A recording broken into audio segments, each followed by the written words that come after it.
Do you believe in blood over everything, or not anymore? At Easter brunch, while everyone was reaching for ham and pretending this was one big happy family, my sister Megan dropped her little bomb.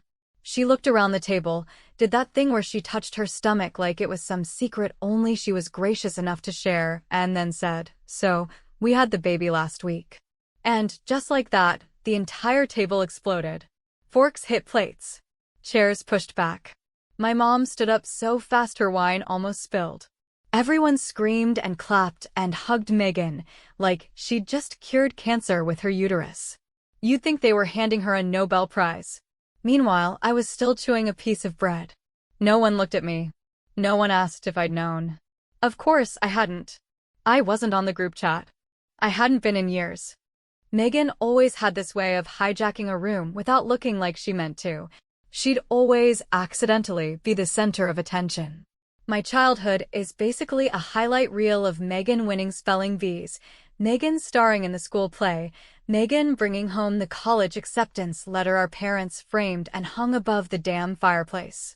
Me? I got a C in calculus one year and never heard the end of it. And it wasn't just academics. Megan was the pretty one, the likable one, the one who could do no wrong even when she did plenty of wrong behind closed doors. So when Mom clinked her fork against her glass to get everyone's attention, like we needed another announcement, I already knew what was coming. She raised her eyebrows like a game show host and said, "Well, Megan's given us the best Easter gift imaginable. A perfect little grandson." Then she looked right at me. Her voice changed. It dropped just slightly, enough for the dig to cut sharper. "When will you finally give us something to be proud of?" I didn't answer right away. I could feel everyone turn toward me like I was suddenly part of the script again. Uncle Jim even muttered something about how that's not a fair question, but no one stopped her. That's the thing with this family. They never stop her. They act shocked when she says stuff like that, but no one actually pushes back. Not really. I didn't flinch. I didn't cry. I didn't even breathe differently. I just put my glass down, looked her straight in the eye, and said, "I already did, but you weren't on the guest list." And for the first time in my entire life, I saw my mother speechless. Her mouth opened slightly, like she expected more words to follow, like she thought I'd explain what I meant. But I didn't. I just went back to my bread. The silence around the table felt like someone had pulled the plug on a loud party. Megan shifted uncomfortably. Dad cleared his throat and muttered something about checking the roast. One of my cousins started picking at the deviled eggs like they might provide an escape route. But I just sat there, calm, because I wasn't lying. I had already done something worth being proud of. Multiple things, actually. I just stopped trying to make them clap for me years ago. They didn't know about the life I'd built because I stopped giving them access to it. Every time I shared something, it was met with a comparison. I once told Mom I got promoted, and her first response was, "Oh, Megan got promoted last year too. She's already managing a team." When I started my business, she asked why I didn't go work for Megan's firm instead. When I mentioned buying a place, she told me not to rush into real estate just to compete with my sister. So I stopped updating them. I stopped hoping for applause. I stopped expecting anything other than what I'd always gotten, dismissal wrapped in fake concern. But that didn't mean I stopped growing. I stayed at that brunch. I ate my food. I answered polite questions from relatives who didn't know any better. I even helped clean up, because that's the role I've always played, the responsible one, the silent one, the one who shows up even when she's being ignored. But inside, I was already rewriting the script. This Easter wasn't just about Megan's secret baby. It was about the moment I realized I didn't need to be in their spotlight to be powerful. I didn't need their approval to know I'd already won. Because what they didn't know was this. 2 weeks ago, I hosted a gala that raised almost $500,000 for domestic violence survivors. 3 weeks before that, my company signed a distribution deal with a national chain that would triple our revenue by summer. Last month, I was invited to speak at a summit in DC about women-led startups. But none of that made it into a family group text. None of that earned me a seat at the "Look How Amazing Megan Is" table. And that's fine. Because I wasn't building all this for applause. I was building it for freedom. But that moment, when I said what I said and Mom's jaw dropped, that was for me. Just for me. And I wasn't done yet. The thing people never seem to understand about families like mine is that silence isn't just a moment, it's a pattern, and for years I played along because the alternative was starting fights I could never win. Megan had always been the one with the spotlight naturally aimed at her, and she learned early how to keep it there, through charm, through carefully timed chaos, and through the quiet, unspoken deal that she would be the source of pride. While I was expected to be the support beam, nobody noticed unless it cracked. So I stopped competing. I stopped trying to offer proof that I was worthy of attention. I let them assume what they wanted, because it was easier to be dismissed than to constantly audition for a family that had already cast their lead. They thought I was floating between freelance gigs, barely scraping by in a city too expensive for someone like you, as my father once put it during a phone call that was supposed to be about whether I'd be coming home for Christmas. What they didn't know was that I wasn't freelancing, I was building. I was registering an LLC in a windowless room with secondhand furniture and bad lighting. I was cold emailing potential clients at midnight because I couldn't afford a marketing team, and I was learning how to read contracts with the precision of a lawyer because I couldn't afford one of those either. I was working weekends, holidays, and days when my hands shook from exhaustion, because every time someone called me the family disappointment, I absorbed it like fuel. Megan had the safety net. When she graduated, they gave her the down payment for a condo and the contact information for my uncle's friend at a prestigious firm. When I graduated, they gave me a pat on the back and told me, it's character building to struggle a little. Megan's wedding was a six-figure spectacle covered in white roses and published in a local lifestyle magazine. Mine never happened, because I realized I didn't want to build a life with someone who measured success in Instagram posts and high-rise views. While she was throwing baby showers and brunches, I was learning how to navigate vendor disputes, negotiating distribution deals, and creating a product that would eventually end up in over 400 wellness stores across the country. But to them, I was still the one who never quite figured things out. The most infuriating part wasn't even that they didn't know, it was that they didn't care to ask. I could have told them I was closing my third funding round, and they would have asked if I'd considered working for Megan's company instead, just to get some stability. So I stopped telling them. I built a wall around everything I loved, everything I earned, everything I became. I watched them continue to funnel time and money into Megan's life like it was an investment they expected a return on, while I sat quietly, collecting my wins in silence and learning how to enjoy the satisfaction that comes from no longer needing applause. They weren't there the night I signed the deal that gave me majority control over a multi-million-dollar wellness brand. They weren't there when I walked out of a boardroom knowing I'd just negotiated circles around three men who initially asked if I was someone's assistant. And they definitely weren't there when I used part of my profits to fund scholarships for girls from towns like the one I left, girls who had been told in 1,000 tiny ways that their best option was to make themselves small enough to be accepted. But I was there for them. Every family event, every birthday dinner, every call from Mom where she asked if I was seeing anyone serious yet. I was there when Megan lost her job and moved into the family's lake house without hesitation. I was there when they made a group donation to her baby registry and forgot to include me in the message thread. I watched them build her a world that celebrated every mediocre achievement like it was a revelation. And I smiled. And I stayed silent. But not because I had nothing to say. I stayed silent because I was building leverage. Because when you've worked for something piece by piece, with no one cheering you on, you learn to spot every opening, every angle, every moment of imbalance. I knew things were shifting. I could feel it. People were starting to notice the name of the company I'd built. My face had shown up in 3 different industry publications last month. A high-end investor I used to admire from a distance had just invited me to speak on a panel in LA. And Megan? Megan had just quietly been let go from another job she got through a connection, and I knew, because a recruiter from that company had reached out to me 2 weeks earlier, asking if I might be open to an advisory role. I said yes. Not because I needed the job, but because it put me in a position to see just how fragile her world really was. And that was when I realized something I hadn't admitted to myself until that moment. I didn't want their recognition anymore. I wanted them to see what it looks like when the disappointment becomes the person who holds all the cards. You could scroll through my sister's social media feeds and think she had one life in every possible category. There were photo albums from every vacation, from every brunch with the girls, from every corporate award ceremony where she smiled next to people she barely knew, holding trophies she barely earned. My parents shared every single one of those pictures like they were contributing to some public monument of her success. Our Megan, always thriving, they'd write under captions of her holding champagne glasses or posing in front of leased cars. Meanwhile, if someone wanted to know what I was doing, they'd have to guess. And even then, they'd probably be wrong. It had been years since I posted anything that wasn't directly related to my company.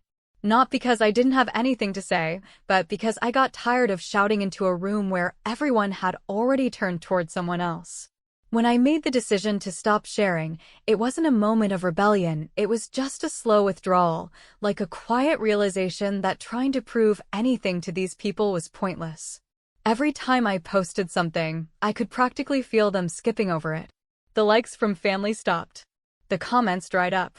Even Megan, who had once told me she admired my drive, had started unfollowing my professional updates, claiming they cluttered her feed. So, when I organized the charity gala, I didn't invite any of them. Not out of spite, but because I wanted to fill that room with people who actually knew what it had taken to get there. The event wasn't just a celebration of the foundation I had launched, it was a personal milestone.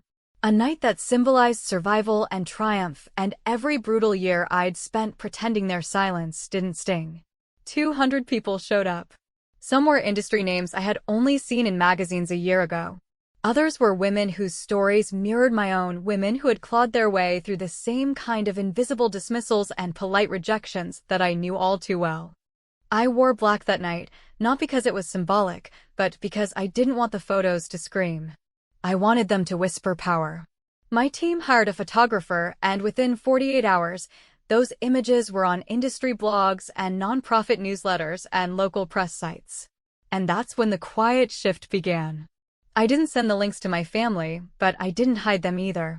Megan must have seen them, because one morning, buried between passive-aggressive comments about my sudden obsession with publicity, she texted me, "Nice event. Didn't know you were into PR now." I didn't respond with words. Instead, I dropped a link to a long-form interview I had done with a regional women's business network. The article was titled, "The Woman Who Said No to Her Family and Built Her Own Table." It wasn't subtle. I hadn't meant it to be. And I knew she read it because a few hours later, she deleted 3 of her most recent posts. Not a word was exchanged. But silence has a way of confirming everything. The thing that really got to me was that none of them asked. Not one text from mom. Not one call from dad. It was like they had all decided, either consciously or not, that if they didn't acknowledge what I'd done, it wouldn't be real. That's how people like them preserve the myth. If the failure starts to succeed, then they have to reckon with what that says about their choices, about the way they supported one child while quietly starving the other of oxygen. So instead of adjusting their narrative, they chose not to look. But other people were looking. A few weeks after the gala, a journalist who had once profiled Megan for a Young Professionals to Watch piece reached out to me. She said someone had forwarded her the interview, and she wanted to do a feature on how I'd gone from ghost in the family to force in the field. She used those words. Ghost. Force. And I said yes, because this time I didn't care who might see it. That piece ran 2 days before Easter. It was long, detailed, and it mentioned, without naming them directly, the dynamics of a family that praised one child while ignoring the other, and how that silence had pushed me further than applause ever could. When I saw it online, I didn't feel proud. I felt steady. Like I had just closed a door I should have locked years ago. What I didn't expect was who would read it.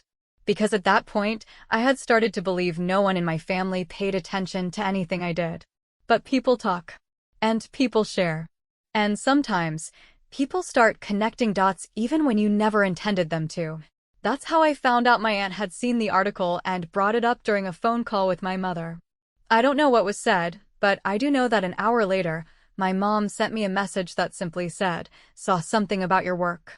Hope you're doing okay." That was it. After 10 years of silence, that was the sentence she chose. I didn't respond. Not because I was angry, but because I wasn't interested in being pulled back into a narrative that required me to be small to make them feel large. I had created a space where I could thrive without waiting for their permission or approval, and I wasn't about to trade that for a lukewarm acknowledgement wrapped in guilt. But I knew one thing for certain. The more they tried to ignore what I'd become, the more public it would get. And I was just getting started.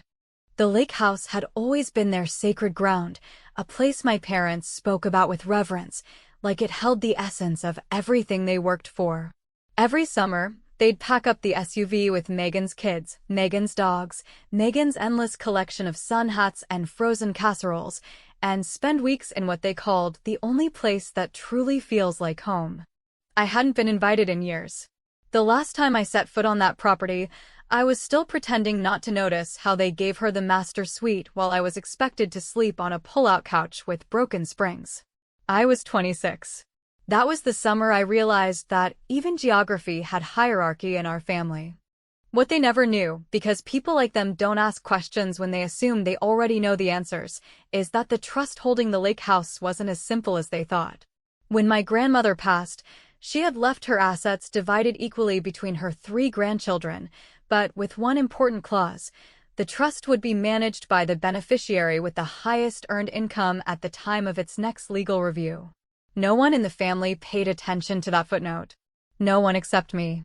I didn't say a word, not even when I filed the income disclosures, not even when the trusteeship passed to me after the review 18 months ago. They assumed my cousin Jackson would handle it. He assumed I would mess up the paperwork. Everyone assumed I wasn't even in the running. So when Megan got pregnant and started hinting that she and her husband wanted to raise the kids near water, it wasn't a surprise when my parents floated the idea of transferring ownership of the lake house to her for stability. Dad framed it like a responsible family decision. Mom acted like it was already decided. Megan smiled and said she'd consider it an honor, as if she hadn't already picked out curtains. No one asked what I thought. I didn't correct them. I let them talk. What they didn't realize was that the lake house, though technically owned by the trust, had a clause that prevented any changes in ownership without the written approval of the acting trustee. That trustee, of course, was me. And while Megan was busy planning paint colors and outdoor renovations, I was reviewing the trust's legal documents with a lawyer whose retainer I'd paid 2 years in advance, just in case this exact scenario ever came up. It's not that I wanted the house, it held too many memories I'd rather leave behind. What I wanted was the moment. The silence. The realization. I waited until the week before Easter, because timing is a scalpel if you know how to hold it. I drafted a formal letter, signed it with the appropriate documentation, and had it delivered to my parents and Megan's husband on the same day. It was brief, professional, unapologetic. It simply stated that the request for transfer had been reviewed and denied. The property would remain under the trust's oversight, and as trustee, I would be implementing a policy requiring written approval for extended stays exceeding 2 weeks. Any violations could result in temporary suspension of access, per the clause they had never bothered to read. The calls started within hours. First from Dad, who tried to sound stern but whose voice cracked more than once. Then Mom, furious and wounded in the same breath, asking how I could do this to family. I didn't raise my voice. I didn't defend myself. I simply said, "This isn't personal. It's just the agreement we all signed off on. Maybe you should have read it." But it was Megan's call that really sealed it for me. She didn't scream. She didn't plead. She laughed. Not out of joy, but that brittle, disbelieving laugh people use when they realize they've been standing on a trap door. "So this is about revenge?" she asked. "No," I said. "This is about remembering who you thought I was and realizing I'm not her anymore." That call ended in silence, and I knew she finally understood. She had spent her life believing I was the fallback, the one who stayed quiet and played nice, the one who would always be there but never be in the way. But the truth was, while she was coasting on family favors and unearned praise, I was building leverage in every direction. I had become the person with the power not because I sought it out, but because I stopped depending on anyone else to give it to me. The funny thing is, I didn't even care about the lake house. I wasn't going to live there, I wasn't going to visit, and I wasn't going to make a point of it beyond what was necessary. But what it symbolized, that was everything. It was a monument to their selective loyalty, their curated pride, and their refusal to acknowledge my value until I forced them to look. By holding it, not physically, but structurally, I reminded them that no matter how many years they spent sculpting a narrative where I was the problem, they had never taken the time to read the fine print. And now, the fine print was the only thing keeping them from getting what they wanted.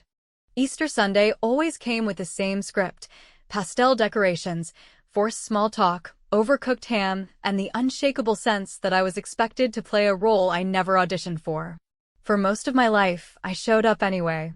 I smiled when I wasn't happy, I laughed at Megan's tired stories, and I accepted the quiet digs about my life as if they were harmless jokes, even when they landed like punches.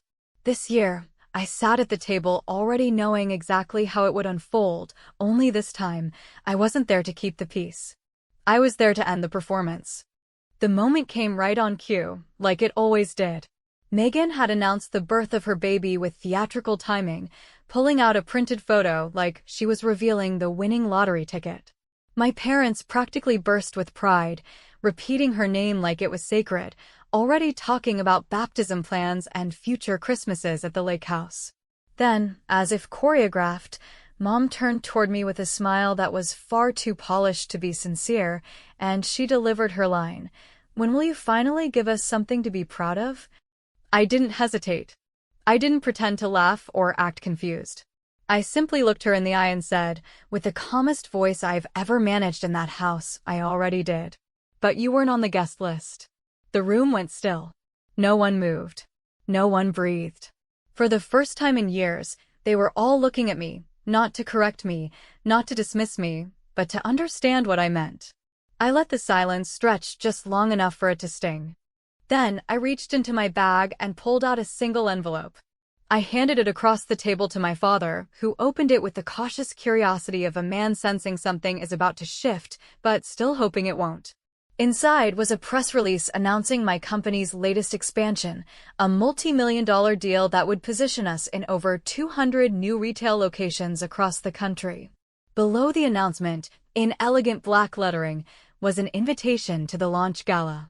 The list of confirmed guests included 2 major investors, a senator known for championing women in business, my executive team, my therapist, and 3 close friends who had stood by me for years. Not a single family member's name appeared. My father read it twice, his eyes scanning the page as if the names might change the second time around. He said nothing. He didn't have to. The weight of what was missing said everything. My mother sat frozen, her hands clenched around her wine glass, and Megan looked like someone had just pulled the ground out from under her.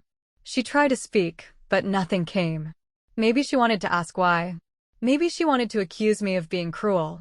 But nothing she could have said would have changed what they had already done year after year, by choosing to see only what they wanted to see. For so long, I chased their approval like it was oxygen, believing that if I just did enough, achieved enough, smiled enough, stayed small enough, they might finally turn toward me with the same pride they poured so effortlessly into Megan. But I had stopped needing that long ago. What I needed now was space. Space to live without their narrow definitions, without their conditional love, without the exhausting choreography of pretending I was okay with being their footnote. So I stood up, thanked everyone for the meal with a tone that made it clear I wasn't thanking them for anything else, and walked to the door. Before I left, I turned back and said, not with anger, but with absolute clarity, I stopped inviting people who only show up when it's convenient to clap. I'm not building anything for you anymore. Then I walked out. In the car, my phone buzzed. It was a message from someone whose name would have meant nothing to anyone at that table, but to me, it meant everything. It read, "Just saw the news, brilliant move. Let's meet next week to talk next steps." That was all.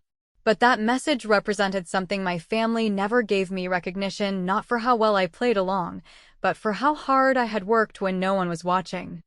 I didn't cry. I didn't second guess it. I didn't even look back in the rearview mirror, because something inside me had closed. Not with bitterness, but with finality. I had given them every opportunity to see me, to know me, to meet me halfway. They chose not to, and now they were no longer on the list. Sometimes winning doesn't look like revenge or applause. Sometimes it looks like walking away so completely that the version of you they once dismissed no longer exists in their orbit.